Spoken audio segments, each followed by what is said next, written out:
नमस्कार दोस्तों। आज हम देख रहे हैं रस शास्त्र का एक और योग प्रवाल पंचामृत रस। प्रवाल पंचामृत रस भेषज रत्नावली का इसका रेफरेंस होता है। गुल्म रोगाधिकार में इसको दिया गया है। 32 चैप्टर 116 से 120 नंबर श्लोक तक इसका हमारे पास रेफरेंस होता है। तो इसका रोगाधिकार क्या बताया है भेषज रत्नावली में? गुल्म। गुल्म तो इसके घटक द्रव्य देखते हैं तो प्रवाल भस्म होती है, मुक्ता भस्म होती है, मुक्ता सुक्ति भस्म होती है, शंख भस्म होती है और कपर्द भस्म होती है।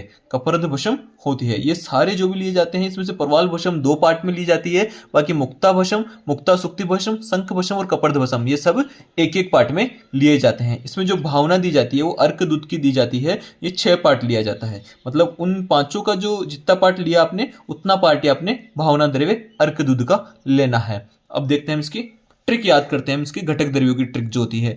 तो हमारे पास ट्रिक है कि पीएम के कपड़े में से शंख निकले। किसके कपड़े में से? पीएम के कपड़े में से शंख निकले। तो प्रवाल पंचामृत में क्या होगा?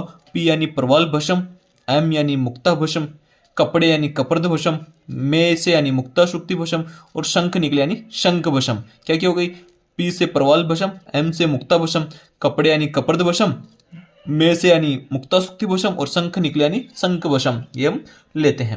अब इसके देखते हैं निर्माण विधि कैसी होती है, इसका किस प्रकार से इसका प्रिपरेशन किया जाता है। तो सर्वप्रथम मुक्ता फल का चूर्ण लेंगे, उसमें 6 भाग अर्क दूध के साथ खलवी में डालकर 3 प्रहर तक मर्दन कर पिष्टी बना लेंगे। और इस पिष्टी में बाकी जो भी अद्र भस्म है, अदर भस्म बची हुई है, जैसे प्रवाल भस्म, मुक्ता सुक्ति भस्म, शंख भस्म, कपर्द भस्म, ये सब ऐड करेंगे। ऐड करके इनकी टिक्कियां बनाएंगे। टिक्कियां बनाकर इनको सुखा लेंगे। सुखाकर फिर इन्हें स्राव में रखेंगे। स्राव को कपड़ मिट्टी करेंगे और उसको क्या दे देंगे? पुट लगा देंगे, अग्नि दे देंगे। और फिर उसको पुट में से जब स्वांगशीत हो जाए, स्वांगशीत होने के बाद उसको निकाल कर उसका चूर्ण बनाकर उसकी टिक्कियां उसका आपस में क्या बना लेंगे? इसकी गोली बना के रख लेंगे।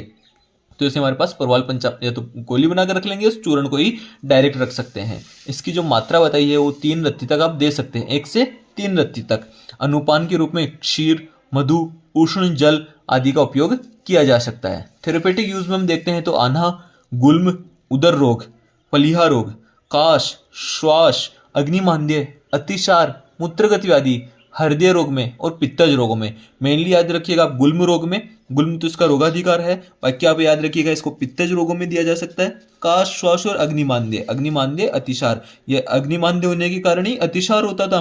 तो आप ज्वर में भी इसका उपयोग कर सकते हैं। सेवन काल दिन में 2 बार, आफ्टर फूड बीड़ी।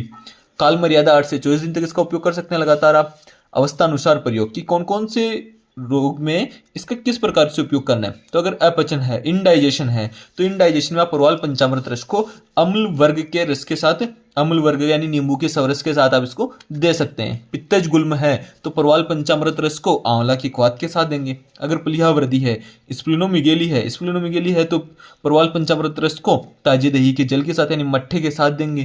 कंठ दाह हो रहा है या अम्ल उद्गार हो रही है ना, अम्ल उद्गार हो रही है, तो आप प्रवाल पंचामृत रस को किसके साथ? दाडिम के अवले के साथ या दाडिम के सवरस के साथ भी, अनार के सवरस के साथ भी दे सकते हैं।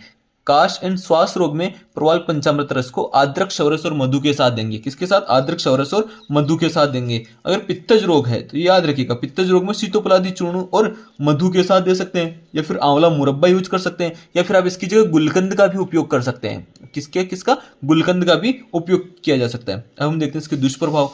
भैया इसके दुष्प्रभाव वैसे लिमिटेड डोज में लिया जाता है तो किसी प्रकार का कोई दुष्प्रभाव नहीं होता है। फिर भी आप इसे किसी फिजिशियन की सलाह से ही लेना चाहिए। और इसको कैल्शियम के सप्लीमेंट के रूप में भी उपयोग किया जा सकता है, क्योंकि इसमें सारे शंख भस्म, कपर्द भस्म, मुक्ता भस्म, प्रवाल भस्म होती है, सब कैल्शियम के अच्छे सोर्स भी होते हैं।